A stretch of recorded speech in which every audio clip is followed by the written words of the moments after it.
ఎన్ని అవాంతరాలు ఎదురైనాయో ఈ సినిమాకి అవన్నిటినీ కూడా అవేవి కూడా ఈ సినిమాని ఒక్క క్షణం కూడా ఆపలేకపోయినాయి.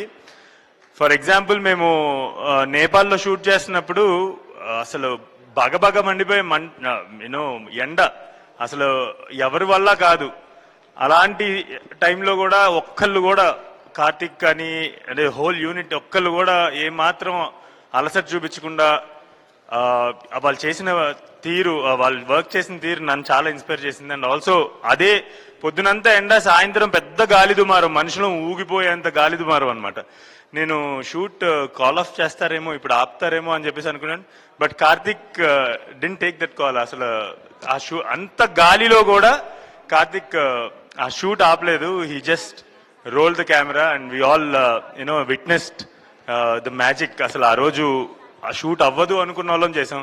శ్రీలంక వెళ్తే రోజు వర్షాలు, అసలు ఆ వర్షాలకి షూట్ చేయడం అయితే నాకు తెలిసి ఎవరి తరం కాదు. కానీ కార్తిక్ మాత్రం అసలు ఎక్కడ పట్టువదన విక్రమార్కుడు లాగా చేస్తారు. అంటే ఏది ఆపలేదన్నమాట. ఎటువంటి అవాంతరం కూడా కార్తిక్ని ఆపలేదు ఈ సినిమా తీసే ప్రాసెస్ లో.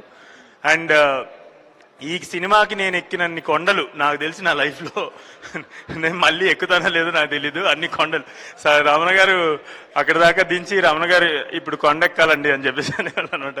సో అంత చాలా కష్టమైన లొకేషన్స్, అన్ని real locations, most of them are real locations. Karthik వచ్చి సడన్ గా ఇక్కడ ఇది వస్తుంది బ్రో అని చెప్పేసి అనేవాడు, లేదంటే అక్కడ అది వస్తుంది బ్రో అని చెప్పేసి అనేవాళ్ళు. ఓకే, ఇక్కడ ఏమీ లేదు కదా, ఎలా వస్తుంది అనుకునే వాళ్ళ. సో తన విజన్ ఒక చోటకి తీసుకెళ్ళి, ఒకసారి ఎప్పుడో ఒక లొకేషన్కి తీసుకెళ్ళి ఇది చైనా వాళ్ళు వేసిన సెట్, ఇప్పుడు మనం ఇక్కడ దాన్ని యూజ్ చేసి మనం షూట్ చేస్తున్నాం అని చెప్పి